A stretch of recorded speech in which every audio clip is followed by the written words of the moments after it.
गरीबी इतनी कि ना तो सिर ढकने के लिए मकान है और ना ही परवरिश करने वाला। कारणवश अपने दो चाचा के पास रहकर बड़ी मुश्किल से जिंदगी का एक एक दिन गुजार रहे हैं। माता पिता की मौत के बाद अनाथ हुए दोनों 10वीं व 12वीं कक्षा के विद्यार्थी हैं, लेकिन जिस हालात में दोनों रह रहे हैं जानकर कोई भी सिहर उठे। हम बात कर रहे हैं उपमंडल ज्वालामुखी की घुरकाल ग्राम पंचायत के महेश और मोहित की।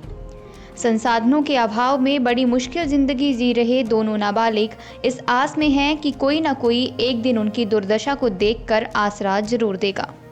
सरकारी स्कूल में पढ़ने के कारण शिक्षा पर खर्चा अधिक नहीं है, लेकिन 2 वक्त की रोटी के लिए जिन चाचा ने सहारा दिया, कोरोना ने उनके हाथ भी खड़े करवा दिए हैं।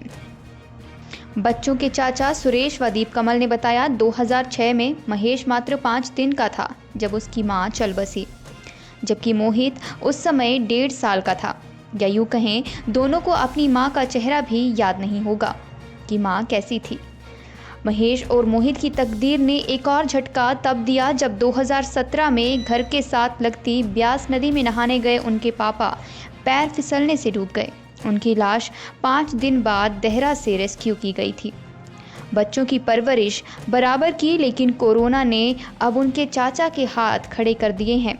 दिहाड़ी मजदूरी करके परिवार चलाने वाले चाचा कहते हैं उन्हें अब भी मजदूरी नहीं मिल रही। 2 दिन काम मिलता है तो 5 दिन लगाकर खाते हैं।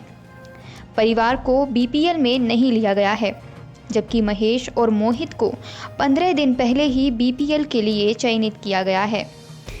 बच्चे अपने हिस्से में आए उस टूटे हुए गौशाला के कमरे में रहते हैं जहां बिजली नहीं लगी है, वो इसलिए कि मीटर लगवाया तो बिल कौन भरेगा।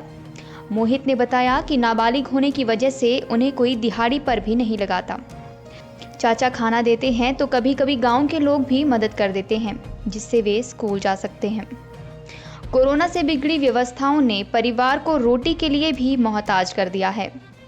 सुरेश व दीप कमल कहते हैं उनकी स्थानीय प्रशासन व विधायक से गुजारिश है कि इन दोनों अनाथ बच्चों की जिंदगी बर्बाद होने से बचाने के लिए कम से कम 2 कमरे तो बनवा दें, साथ ही सरकारी सहायता दिलवाई जाए ताकि इनकी आगे की पढ़ाई व देखभाल ढंग से हो सके।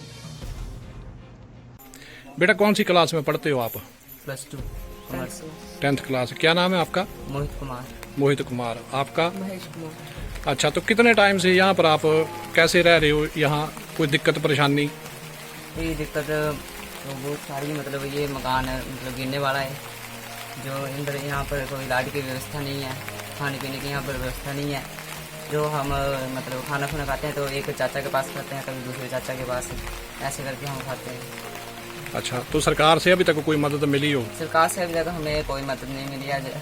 हमने अभी अपनी पंचायत में गए थे तो रेगुलेशन मांगा था, तो पंचायत वालों ने अभी तक हमें रेगुलेशन नहीं दिया है। अच्छा। कोई हमारे लिए कोई पेंशन की व्यवस्था नहीं की गई है। अच्छा, तो आपको ऐसा लगता है कि आपके माँ बाप होते तो आप भी आज अच्छी जगह पर होते? हाँ जी, हम भी अच्छी जगह पर होते। अगर हमारे माँ बाप होते तो हमें कुछ शिक्षा में कुछ अच्छा दिलाते। अच्छा, स्कूल में कोई सर आपको टीचरों की तरफ से किताबों की मदद मिल पाती है?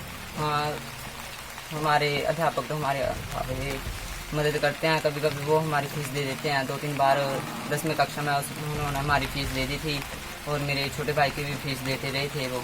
अच्छा, तो अभी आप क्या चाह रहे हैं सरकार से आगे की पढ़ाई के लिए? हम तो सरकार से ये चाहते हैं कि हमें जल्द से जल्द पेंशन की व्यवस्था हो, जिससे हम अपनी शिक्षा में। आप आगे क्या करना चाहते हो +2 के बाद?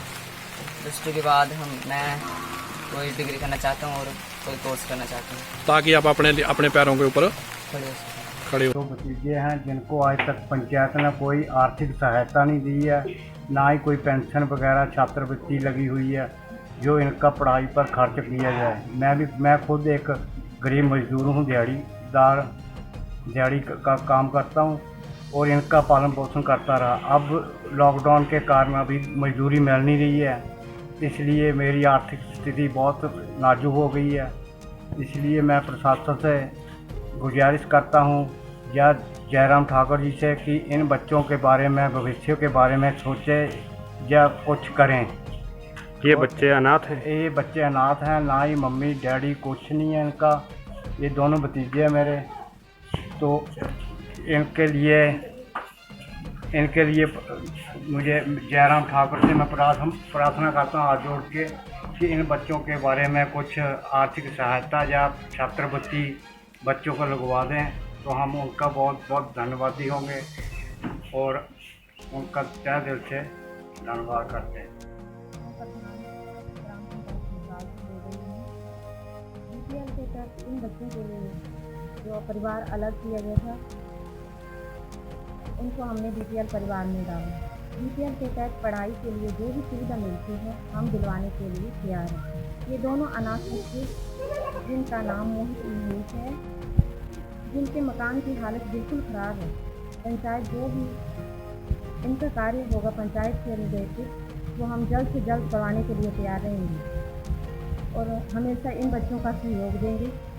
धन्यवाद। हिमाचल दस्तक वेब टीवी के लिए ज्वालामुखी से पंकज ठाकुर।